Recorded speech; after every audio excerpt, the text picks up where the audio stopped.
Hola a todas, hola a todos, ¿cómo estáis? Bienvenidos a una edición más de nuestras entrevistas aquí en Atlántico.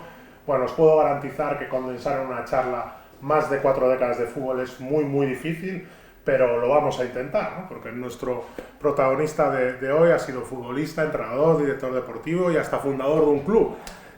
Y aún así, con tanta experiencia, tantas vivencias a cuestas, mantiene la ilusión por acometer nuevos retos. Y por eso se ha convertido hace tan solo unas semanas en el nuevo entrenador del Rápido de Bouzas para la próxima temporada. Y se ha acercado aquí a la redacción de Atlántico para contárnoslo.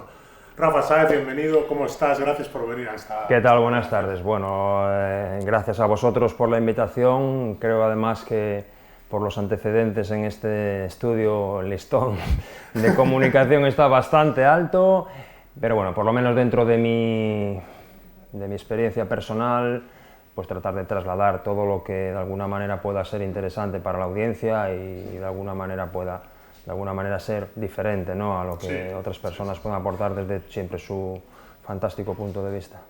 Bueno, te he dado la bienvenida al periódico, te la doy también a la ciudad, ¿no? Porque, bueno, después de tu etapa en el Arosa vuelves a Vigo, lo decíamos antes, Celta, también Celta B, Coruso y ahora Rápido de Bouzas. ¿Cómo mantienes viva la ilusión por seguir entrenando? Pues la verdad es que si tengo que decir que hay una necesidad, de alguna manera, que necesite yo para de alguna forma estar en el fútbol, es la pasión que siento por este deporte, ¿no? por el juego, por lo que es el proceso de entrenamiento, pero sobre todo por las emociones que el fútbol destila, ¿no? Tú puedes ser profesional en 1000 actividades cotidianas, y puedes emocionarte incluso con lo que hagas, pero el fútbol tiene otra vertiente, que es que aparte de emocionarte tú puedes tener la posibilidad de emocionar a muchísimas personas más. A mí es una cosa que en el fútbol me parece diferencial con respecto a otras actividades y ya digo, esa posibilidad es un poco lo que a mí siempre me tiene completamente motivado. Además he podido comprobar que es algo que no tiene nada que ver con el día a día, porque de hecho el año pasado tomé la decisión de que no iba a trabajar en campo, a pesar de que en algún momento de la temporada pude tener la posibilidad por llamadas de algunos equipos de tercera división, pero mi necesidad de cargar pilas era importante porque sabía que estaba multiplicando, si cabe, mi ilusión por volver a empezar algo, y quería llegar a ese principio con mucha energía, con mucha fuerza y con la ilusión con la que siempre he afrontado los retos a donde he ido a trabajar. Supongo que por eso viene esta decisión de volver al banquillo. Te lo digo porque, bueno, hace algún tiempo se sentó donde estás tú sentado una persona que conoces bien, Javier Maté, y me dijo, y voy a citar textualmente porque lo fui a buscar para recordar lo que dijo, que no volvería a trabajar jamás como secretario técnico o director deportivo en una secretaría técnica porque, insisto, cito textualmente, me creó una amargura indigna de un ser humano. ¿Cómo ha sido tu trayectoria como director deportivo? Yo no creo que se pueda hacer una generalización del trabajo del secretario técnico. Yo no creo que Chiqui Begiristain, siendo secretario técnico del Manchester City, tenga ninguna amargura o frustración, porque prácticamente consigue todo lo que se propone. Creo que esas cosas, tanto para entrenar, como para dirigir, como para gestionar, dependen mucho del escenario, del momento, de la oportunidad, del grupo de trabajo que te rodee. Para mí siempre es un hecho que es muy contextual. No creo que se pueda decir, por lo menos en mi caso, no, taxativamente, que puedo ser infeliz siendo secretario técnico o director deportivo, o que puedo ser completamente feliz siéndolo de otra manera. No, yo creo que eso son circunstancias. El fútbol, la verdad, es que es tan versátil, es tan voluble. Claro. Del triunfo al éxito pasas con muy pocas cosas, en una finísima línea que atraviesas sin apenas darte cuenta, y a veces incluso sin que dependan de ti, que yo creo que, ya desde mi punto de vista, tampoco es esa una verdad absoluta en mi caso particular. Y es más, siempre trato de hacer, cuando llega el momento, siempre más hincapié en aquellas cosas que te hacen feliz y te satisfacen por el hecho de haber hecho un buen trabajo, que no por aquellas, de alguna manera, que no hayan salido como tú quieres. Entonces, bueno, podemos decir que en cada parcela hay cosas positivas y negativas, ¿no? Entiendo que sí. Incluida la de jugador, la de futbolista. Bueno, también Otra cosa que se dice, todo el mundo lo dice, que es lo mejor que hay en el fútbol y que después de colgar las botas todo empeora. Imagino que estás de acuerdo. Para mí no es que es lo mejor, para mí es lo único satisfactorio. El hecho de jugar no tiene parangón, no se puede comparar a la actividad de entrenador, aunque supongo yo tengas éxito, no se puede comparar a la labor de secretaría técnica, dirección deportiva, coordinación. No, el hecho de jugar es apasionante, estar en el campo y ser la parte activa y darte cuenta de que además, junto con el resto de tus compañeros, eres el motor de todo lo que está alrededor, lo que está en la grada, lo que se mueve en prensa, lo que se mueve en la ciudad, en las tertulias semanales, eso es grandioso, ¿no? Sí. Es cierto además, que... prácticamente a cualquier nivel, porque el fútbol es tan divertido que aunque tengas poco nivel, ¿no? O tengamos dos pies izquierdos como tenemos algunos, es muy divertido. Cualquiera que vaya a ver un partido de veteranos un sábado a la tarde y ve celebrar un gol a un jugador veterano, se da cuenta que seguramente a nivel emocional en tu organismo, en tu cuerpo, la emoción es similar. Los mecanismos, digamos, de funcionamiento que te dan esa alegría son iguales. Otra cosa distinta es la dimensión que eso tiene después, ¿no? El escenario en el que se mueve la posibilidad de hacer un gol en un partido de veteranos y hacerlo en una final de la Champions, no tiene nada que ver. Pero a nivel personal esa emoción es curioso, siempre la tienes. Bueno, luego empiezas tu etapa, ¿no? como entrenador y muy vinculado también a la cantera. Fuiste seleccionador gallego, entrenaste muchos equipos de base. ¿Cómo recuerdas esa época trabajando con chavales? Yo la verdad es que soy de un barrio de Pontevedra, un barrio, digamos, de dificultad social. Nací en el año 62, con lo cual en el año 80, pues un grupo de amigos decidimos un poco... De verdad que lo tengo aquí fundado. La verdad que sí. Que fundaste la agrupación cultural y deportiva SECA, ¿no? Y que además en estos años se ha convertido en una referencia en el fútbol básico, pues sí. Que es una satisfacción. Sí, sobre todo verlo con el paso del tiempo. Un club que tampoco depende, es unipersonal ni depende de una persona, sino que hay, bueno, un relevo generacional y van llegando personas nuevas que van manteniendo la idea. Pero sí, en aquel momento llegas un poco no por necesidad propia, sino por establecer una cierta salida, ¿no? a la juventud, echar una mano, efectivamente. Y la verdad, ha sido una de las cosas que más me ha satisfecho en la vida, ¿no? Poder echar una mano a gente que seguramente a lo mejor de no ser así hubiera acabado en otros derroteros y haber puesto pues un granito de arena para que eso se convierta en algo mucho más grande. El deporte es muy vertebrador a nivel social. Y la verdad que mi padre, que fue jugador bueno, profesional, no como yo, que fui un jugador normalito, siempre me decía que él nunca se arrepentía de no haber sido futbolista, o perdón, entrenador, que él había sido jugador, había sido suficiente para de alguna manera, primero como profesión y segundo como satisfacción personal. Y yo la verdad pues tampoco nunca me hice a la idea de que pudiera llegar a dejar de ser futbolista y rápidamente pasar a ser entrenador. Lo hice inconscientemente. La verdad es que me retiré pronto del fútbol, no tuve una carrera larga en cuanto a años, a pesar de que seguramente por salud hubiera podido tenerla. Y dejé de jugar, pero rápidamente enganché, como tú bien dices. Estuve 6 años en la selección gallega, 4 en la sub-14 y en la cadete, y 3 en la cadete y 3 en la juvenil. Y a partir de ahí, bueno, segundo entrenador del Pontevedra Club de Fútbol, 3 temporadas, tuve una oportunidad en el primer equipo. Sinceramente creo que me llegó muy pronto y con poca preparación, lo asumo, creo que... Y un club tan exigente. Y un club, además, que en lo que menos importante era el proceso diario de entrenamiento, sino un poco la gestión semanal con medios de comunicación, la gestión de la presión de resultados. Y sinceramente creo que me pilló bastante sin descolocado y sin preparación y no estaba preparado para asumir ese reto. No salió bien. Y ahí sí, pues tuve la grandísima oportunidad de cruzarme en el camino con Javier Maté. Durante casi 2 años estuvimos viajando a La Coruña para hacer el curso nacional de entrenador, cuando el curso nacional de entrenador era muy selectivo y había que hacerlo en La Coruña, y íbamos todas las semanas. Él incluso venía desde Sevilla. El día libre venía de Sevilla, él estaba con Fernando Santos de segundo entrenador y bueno, ahí pues surgió una relación y a raíz de ahí pues vino mi incorporación al Celta. ¿Cómo recuerdas eso? Porque también una cosa que dice hablando con entrenadores de base, ¿no? Pues, por otro ejemplo, puedes estar entrenando en la cantera del Choco, pasas a entrenar en la cantera del Celta y la herramienta de la que dispones es totalmente o de otro nivel.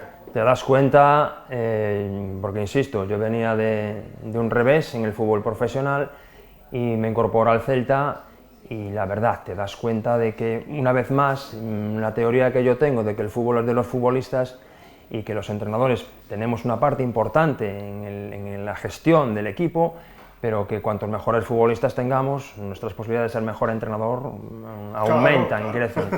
Y entonces, claro, cuando llegas al Celta te das cuenta de que, bueno, el Celta pues tiene unos jugadores juveniles buenos, muy buenos. De aquella época recuerdo Yago Bouzón, que llegó a debutar en el primer equipo, Dani Jiménez, el portero, que ha jugado en 1000 equipos en primera y en segunda, Goran Maric, recuerdo a Senel, que venía de ser incluso campeón de Europa con la selección española, haciendo pareja de delanteros con Fernando Torres, es decir, y otros chicos que también tenían muchísima calidad. Digo estos porque a lo mejor eran los más referentes, pero también sí es cierto que había más chavales. Sí, siempre se quedan muchos chavales. Se quedan en el camino, seguro. Y la verdad te das cuenta que dices tú, bueno, hay unos buenos recursos humanos para hacer una buena temporada. Es cierto, salió bien, hicimos campeones de liga, jugamos la fase de campeones, llegamos a semifinal de Copa del Rey, nos eliminó el Mallorca, que tenía un equipazo en aquel momento con Víctor Casadesús, con unos jugadores muy buenos. Y fue un paso que, la verdad, a mí me marcó un poco en la trayectoria, en mi humilde trayectoria deportiva, después a la larga. El paso del filial sí que fue un escalón muy grande, fue un paso muy grande. La temporada 2003-2004, un equipo prácticamente en su 90% con chicos del entorno, chicos de Vigo, chicos de la zona del Valmiñor, de la zona de Cangas, de Moaña, algún chico más de Galicia y 2 o 3 incorporaciones de fuera. Y un equipo que yo siempre diré que era el Celtiña B, un equipo más local, con muy buena gente en el cuerpo técnico, con el inolvidable Alfredo Alcántara, con Tino el fisio, masajista, con Jaime Lago en la preparación física, Alemán entrando los porteros, bueno, un cuerpo técnico magnífico. Y por primera vez el Celta, después de haber hecho unas buenas temporadas, que anteriormente, el año anterior, no sé si el anterior había hecho campeón de Copa Federación, pues fue la primera vez que el Celta B pudo jugar una fase de ascenso a segunda división, con un equipo muy local. Yo los últimos 8 partidos no pude estar. Porque estuviste con el... De esto has hablado multitud de veces, sí, ¿no? Pero ¿cómo fue, ¿no?, en aquellos partidos? Esa responsabilidad junto a Moncho de intentar salvar al equipo. Fue una cosa que no tuvo éxito deportivo, pero que sí tuvo, que fue la primera piedra seguramente para el siguiente paso, que fue cuando llegó Fernando Vázquez y el equipo volvió a primera división. Sí. Había una brecha muy grande en el vestuario, con un desencanto muy grande por parte de los futbolistas. Eran 29 futbolistas, de los 29, 27 eran internacionales, era un año de mundial. Había unos antecedentes de algunos problemas con algunos cobros de primas por clasificación para la Champions, es decir, no había, el ambiente seguramente no era el más idóneo para... Y dentro de eso sí que se recondujo la situación, quizás el hecho de poder estar personas de la casa, ¿no? Félix en la dirección deportiva, Eduardo Domínguez en la preparación física, José Covelo como entrenador de porteros, no me querría olvidar tampoco de Santomé, el fisio, de la persona que estaba, que me acordaré del nombre, en la lavandería, muy buena gente, toda gente de aquí, gente de Vigo, y yo creo que eso cohesionó un poco a los futbolistas y por lo menos evitamos que aquello pudiera degenerar si cabe más, ¿no? Y el equipo, pues bueno, repuntó y hubo algún momento que sí, que soñamos con esa posibilidad de la salvación, pero bueno, la situación estaba muy delicada, eran 8 partidos y apenas había tiempo. Luego, por seguir este viaje por Vigo, estuviste en el Coruso, seguramente en la época que consolidó al Coruso como el club que es hoy en día, un club de antes tercera categoría, ahora cuarta, pero bueno, segunda federación, antes segunda B.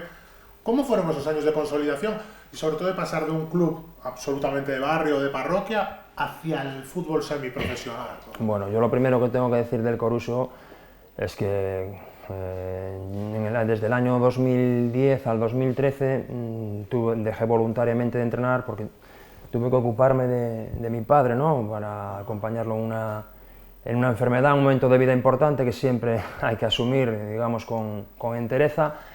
Y siempre diré que le estoy muy agradecido a Gustavo Falqué, porque después de estar 3 años en el dique seco, me confió al equipo cuando en el mes de noviembre, octubre-noviembre, me incorporé para de alguna manera intentar solucionar una papeleta clasificatoria que estaba muy complicada. El primer año fue muy difícil, pero bueno, salimos del paso y creo que ahí sí que el Coruso, como tú bien dices, dio un pasito para consolidar lo que hoy es un mérito increíble.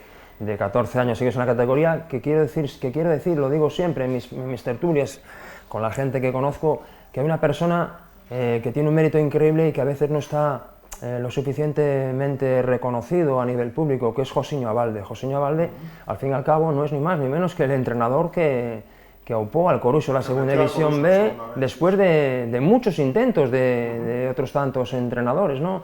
Y tiene un mérito muy grande, porque a veces en esto del fútbol hay frases muy hechas, eso de que es más fácil mantenerse que llegar, yo creo que es igual de difícil llegar que mantenerse. Llegar es muy difícil porque hay muchos aspirantes a llegar, mantenerse, pues también, pero a mí me parece que el hecho de conseguir un ascenso de categoría es muy complicado siempre y yo creo que, ya digo, esta persona también como parte de la historia del Coruso es muy importante que tenga su reconocimiento. Bueno, y ahora el tercer equipo, el Rápido, por fin llegamos al tiempo presente. ¿Cómo surge el fichaje y también qué expectativas? Yo sé que el presidente Caneiro es muy ambicioso, no sé si te lo he oído ayer, ¿qué expectativas os marcáis para la nueva temporada? Te vuelvo a repetir, no, solo tenía una necesidad de volver a entrenar y era la pasión que tengo. Y cuando me lo dijo el Rápido, dije yo, no voy a esperar ni tan siquiera a otra posibilidad que pudiera haber o que no haya, porque claro, me parece un sitio bueno, un equipo que venía a hacer una muy buena temporada, que se había quedado a las puertas, que ahora quiere dar un salto de calidad con la reconversión de club a Sociedad Anónima Deportiva, eso puede ser un espaldarazo a nivel organizativo, y no lo dudé, la verdad es que no necesito, para estas cosas no necesito no le doy muchas vueltas, y cuando además tengo sensaciones, no me suelo equivocar, ¿vale? El tiempo lo dirá porque la pelota rueda, da vueltas. Pero sí es cierto que cuando tengo pálpito y digo sí, es porque pienso además que puede ser una cosa en la que puedo de alguna manera hacer cosas a medio o corto plazo. Esto siempre es muy relativo decirlo en fútbol, pero es el pálpito que tengo en este momento. Tengo muchísima ilusión por empezar a entrenar. Ahora sí que son semanas en las que parece que el trabajo no tiene una visibilidad, porque prácticamente no hemos avanzado mucho a nivel, digamos, de escaparate, pero sí es cierto que hay ya 15 días de trabajo de campo, rastreando pues, posibilidades en lo que estamos, que es de incorporaciones, hacer la plantilla, formar cuerpo técnico y que eso de alguna manera nos permita reivindicar nuestro papel de aspirantes, ¿no? Yo creo que el Rápido debe ser aspirante al ascenso de categoría, pero también tengo igual de claro que no debe ser favorito. Porque ese papel, lógicamente, no lo tenemos por presupuesto y sería una losa y una carga innecesaria que arrastrar, porque el campeonato yo creo que irá poniendo a unos y otros en el sitio, más allá de presupuestos, más allá de muchas cosas, porque hay muchas circunstancias en el juego que no son fácilmente calculables y que se tienen que ver en el día a día. Bueno, pues veremos cómo evoluciona. Lo que evoluciona constantemente, porque siempre está en constante evolución, es el juego. Llevas muchísimos años, imagino, ¿no? que el propio juego obliga al entrenador a estar actualizándose, formándose. En los últimos 3 años, ya digo, por lo que me gusta esto, y gracias a contactos que dejé mucha gente, gallegos, españoles, gracias a Johnny Oiti incluso, que me lo permitió también, he viajado un mínimo de 2 veces a Inglaterra a ver partidos de Premier League, mucho más el año pasado que tuve tiempo y sinceramente creo que el fútbol inglés en la Premier va por delante del resto pero a todos los niveles, a nivel táctico, a nivel de preparación, a nivel de todo, vamos, es una cosa increíble, tanto es así que si Guardiola, que era una persona que tenía un modelo de juego definidísimo en el Barcelona, con unos jugadores también determinados, no tiene nada que ver con el Guardiola del Manchester City, que es un equipo que le ha cambiado el perfil, porque en Inglaterra se juega con muchísima calidad, pero a muchísima velocidad, se busca la portería con un número incontable de veces durante todo el partido, y es un fútbol que va a otro ritmo desde todos los puntos de vista, donde los jugadores son auténticamente profesionales, que no solamente se dedican a entrenar 2 horas, sino que están en sus espacios de entrenamiento, en sus en sus ciudades deportivas y viven el fútbol desde todo lo vista, con entrenadores de rendimiento personales, con todo tipo de cuidados, con todo tipo de estudios, de análisis. En definitiva, para mí el fútbol inglés siempre ha ido por delante. Ya cuando ellos juegan con las ligas de Vitoria 3 puntos, nosotros íbamos jugando de 2 en 2 y ellos fueron avanzadilla. Cuando te presentan un partido de Premier League quedas alucinado, ¿no? Cómo presentan el partido en el campo, cómo hay el escenario preparado con unas porterías laterales para que los porteros calienten un lateral y no deterioren el campo, cómo presentan el juego. Es un espectáculo en sí mismo. Y después, a nivel de funcionamiento, a nivel táctico, un juego que tiene muchísimas diferencias con el resto del fútbol europeo. Lo hemos visto además en las finales. West Ham United en Conference, Manchester City en Champions, siempre están metiendo muchísimos equipos en finales de competiciones continentales, y eso también, evidentemente han mejorado porque se han nutrido de los mejores jugadores del fútbol europeo, del fútbol mundial, entrenadores, y lo tienen. Y para mí es una referencia, Muchas veces con los jugadores incluso hago así algunos análisis sobre estadísticas de partidos de la Premier League, en donde seguramente el equipo con más posesión de la pelota no es el que más remata, pero sí es el más eficaz a la hora de hacerlo. Y me gusta un poco siempre referenciarlo, porque para mí es el fútbol del futuro. Bueno, igual que el juego evoluciona, también evoluciona la sociedad, sus valores, y estoy seguro que no te diriges igual a un futbolista ahora a como lo hacías hace 20 años, o creo. ¿Cómo ha cambiado, ¿no? Las personas, más que los futbolistas, las personas que tienes en el vestuario? Yo creo que la sociedad ha cambiado, pero también ha cambiado el futbolista y ha cambiado lo que es los vestuarios de fútbol, ¿vale? Yo creo que los jugadores actualmente, hablo en las grandes ligas, seguramente tienen un empoderamiento que hace 50 años no tenían, o si era así, tampoco era un empoderamiento general, ¿no? Supongo que Di Stéfano en el Madrid mandaría la Intemerata, que Johan Cruyff en el Barcelona mandaría la Intemerata, pero serían casos muy puntuales y muy aislados. Hoy la verdad es que los jugadores tienen cierto empoderamiento que de alguna manera a veces condiciona ciertos funcionamientos. Pero la verdad es que han pasado los años, han pasado los tiempos, y te lo dije antes y te lo voy a repetir. Aún así, siempre pensaré que el fútbol es de ellos, ¿vale? Que los entrenadores tenemos la posibilidad de elegir unos futbolistas u otros, pero una vez que están en el terreno de juego son los auténticos protagonistas. Yo creo que eso es impepinable. Los que generan las emociones y son los que lloran. Los que toman las decisiones. Aún antes de ayer estábamos discutiendo esto, debatiendo esto, y yo le preguntaba a un chico que precisamente estábamos fichando si él, que era madridista además, se acordaba de quién era el entrenador de la 8ª Copa de Europa. No fue capaz.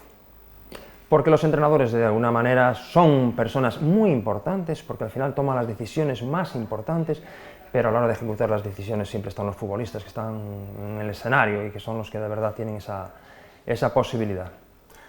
Bueno, ya estamos terminando, mister. Qué pena. Sí, la verdad que sí. Decíamos, no todo evoluciona, lo acabas de decir, muchas cosas evolucionan, pero otras no. El fútbol es fútbol, las personas son personas. Y hablando con personas del ámbito futbolístico, prácticamente hay unanimidad en buenas palabras hacia Rafa Sáez. Por lo menos en mi experiencia personal. Imagino que tener el cariño y el respeto de tantas personas es más importante que, yo creo que ganar partidos. Para mí has pronunciado la palabra mágica. O sea, la palabra mágica en la vida, pero en el fútbol es respeto. Si tú tratas con respeto, te respetarán. Si no es así, difícilmente podrás ir caminando por la vida. El respeto. Se lo comento siempre a los entrenadores cuando llego al vestuario. La verdad que ahora les desvelaremos a los del Rápido mi primera charla. No soy una persona que cuelga un papel en la pared con las 10 normas fundamentales de comportamiento. Solo hay una norma y no hace falta escribirla, es el respeto. El respeto propio y el respeto mutuo, ¿vale? Con los demás compañeros. No necesitamos más. Yo creo que respetar y ser respetado, de alguna manera, yo creo que marca una diferencia en la vida personal y en lo profesional, evidentemente, por extensión. Es mi pretensión diaria, ser respetuoso. Cuando tomas decisiones y tienes 15 y juegan 11, aun con respeto, claro, no puedes contentar a todos, pero siempre de alguna manera tratando de hacer justicia dentro de los criterios deportivos y sobre todo en el trato humano, en el trato personal, en el trato de relación profesional también y personal, que sea lo mejor posible dentro de este punto de vista. Y ya para terminar, de lo que has recorrido, que es muchísimo, a lo que te queda por recorrer, que estoy seguro que, bueno, tu trecho te queda porque es que te veo muy ilusionado, con muchísimas ganas con este nuevo proyecto. Bueno, ¿hasta cuándo te ves en el fútbol? ¿Hasta dónde te ves en el fútbol? ¿O simplemente ves al domingo que viene? La palabra proyecto me genera mucha... incomodidad, sí, correcto, no es enfado, porque yo creo que el proyecto se hace día a día.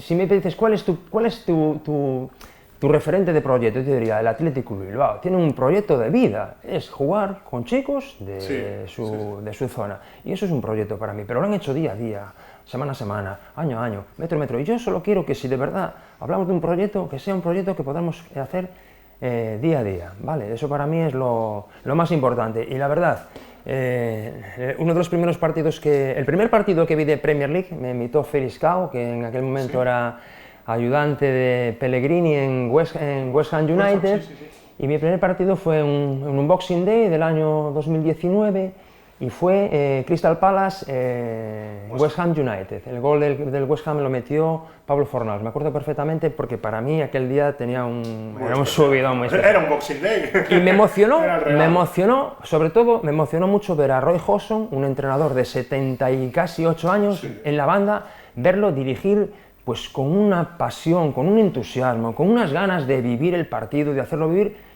que la verdad me parece que es un poco lo que te marca la hoja de ruta. ¿Hasta cuándo? Hasta que la ilusión te abandone. Y para mí eso es fundamental. Mister, no sé si te sigue gustando Metallica, el metal, sí, ¿verdad? Sí. Pues me decías antes que, para terminar, que no hay normas en el vestuario. Igual a título personal te pido que impongas ese tipo de música y no la que escuchan los chavales. ¿Sabes lo que pasa? Que hacemos una playlist, cada uno elige una canción y yo reviento la banca poniendo AC/DC, Metallica, Guns... y yo que te apoyo. Offspring, cualquiera de esas. Y yo que te apoyo, mister. Muchas gracias por venir hasta aquí, por estar con nosotros. Te deseamos lo mejor este año en el Rápido. Lo iremos contando semana a semana como hacemos siempre y gracias por venir. Para mí no ha sido solamente un placer, sino que ha sido un honor. Bueno, y a vosotras y a vosotros esperamos en la siguiente edición de estas entrevistas. Gracias por estar ahí.